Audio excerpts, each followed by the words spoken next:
x plus 1/x equal √5 হলে x cube plus 1/x cube এর মান কত? তাহলে সূত্রবাদেই এই ধরনের ম্যাথগুলো করতে পারি। একটা টেকনিক মনে রাখতে হবে, মান কিউব -3 ইন্টু মান। মাইনাসটা হবে যখন এখানে প্লাস থাকবে, এখানে প্লাস থাকবে, যখন এখানে মাইনাস এখানে মাইনাস থাকবে তখন প্লাস হবে। তাহলে আমরা সমাধান করি। তাহলে মান কত? √5। √5 উপরে কিউব -3 ইন্টু √5।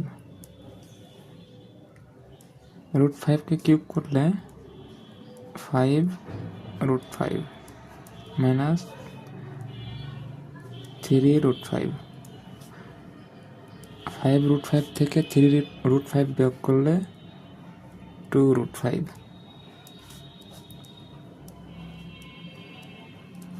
এটাই অ্যান্সার।